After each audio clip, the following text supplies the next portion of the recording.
अनोखी शादी भाग 2। सिया को तो कुछ भी समझ में नहीं आ रहा था कि करण ऐसे कैसे बोल सकता है।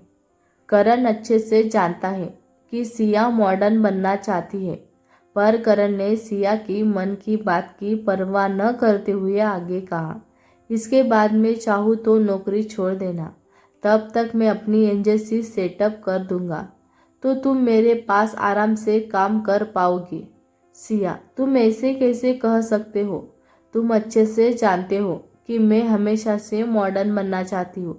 मुझे दादाजी की परफ्यूम बिजनेस में इंटरेस्ट है। वैसे भी मैं हमेशा से इसी माहौल में बड़ी हुई हूँ, लेकिन फिर भी मुझे मॉडर्न बनना है। यह कहकर सिया ने गुस्से में फ़ोन काट दिया। थोड़ी देर के बाद करण ने उससे दोबारा फ़ोन किया और मना लिया।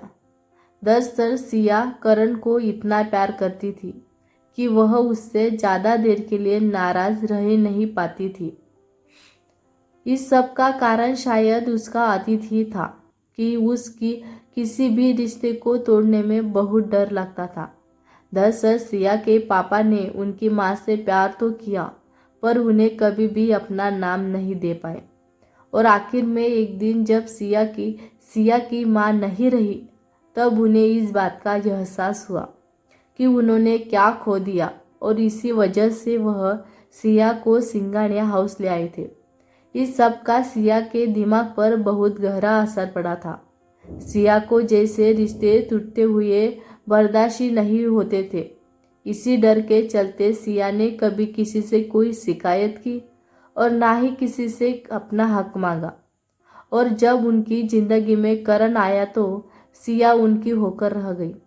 करण को थोड़े ही समय में उनकी जिंदगी बन चुका था और सिया उनके साथ प्यारी भरी शादीशुदा जिंदगी और एक अच्छा सफ़र करियर के सपने देखने लग गई थी।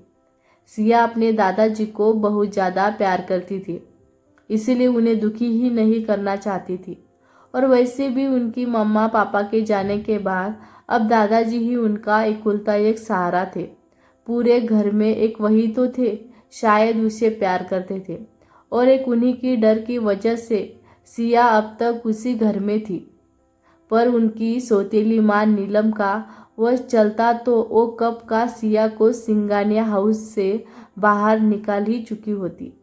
आज की शाम जब दादाजी वापस घर आए तो बहुत गुस्से में थे और उन्होंने सिया को एक फ़ोटो देते हुए कहा, यह फ़ोटो देख लो, मैंने तुम्हारे लिए इस लड़के को चुना है।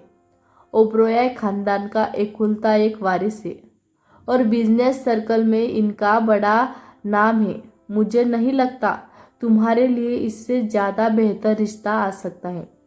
सिया अपने दादाजी की बातों से बिल्कुल भी सहमत नहीं थी। उसने फोटो को बस एक नज़र से देखा और अपने सामने से हटाते हुए कहा, दादाजी मैं किसी और से प्यार करती हूँ। यशवंत सिंघानिया, तुम किसी से प्यार करती हो? उस फटीचर करण से? उनकी कोई औकात नहीं है। तुम मुझे यह बताओ कि कल को उसके साथ शादी करके तुम्हें क्या मिलेगा? और मेरी बच्ची, तुम यह समझने की कोशिश करो, उसे सिर्फ और सिर्फ तुम्हारे पैसे में इंटरेस्ट है। वो भरोसे का बिल्कुल भी लायक नहीं है। उसे कोई भी नहीं फर्क पड़ता कि तुम क्या सोचती हो। मेरे बच्चे, समझने की कोशिश करो। मैं तुम्हारा दिल टूटते हुए नहीं देखना चाहता, इसीलिए तो मैं बार बार समझा रहा हूँ। अगर आज तुम यह घर छोड़ देती हो और मैं तुम्हें अपनी जायदाद से बेदखल कर देता हूँ, तो करण तुम्हें उसी वक्त छोड़ देगा। सिया, नहीं दादाजी, ऐसा कुछ भी नहीं होगा।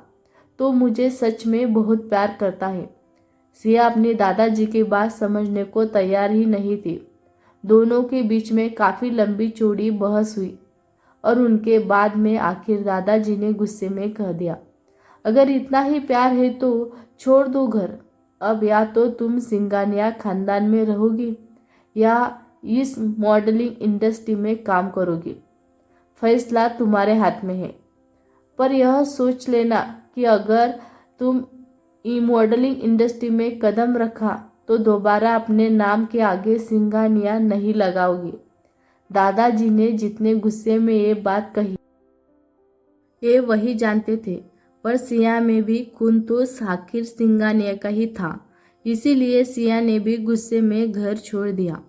वह करण के साथ जाकर कहीं रहना चाहती थी, इसीलिए कुछ दिनों तक अपने एक दोस्त के घर में रही और जिन मॉडलिंग कंपनी जो से उसे ऑफर आए थे उन्हीं में से एक ड्रीम अनलिमिटेड को सिया ने ज्वाइन कर लिया था। दोस्तों, मिलते हैं अगले भाग में। तब तक के लिए अपना ख्याल रखना और वीडियो अच्छा लगे तो लाइक करें, ज़्यादा से ज़्यादा लोगों तक शेयर करें, हमारे चैनल को सब्सक्राइब करें। धन्यवाद।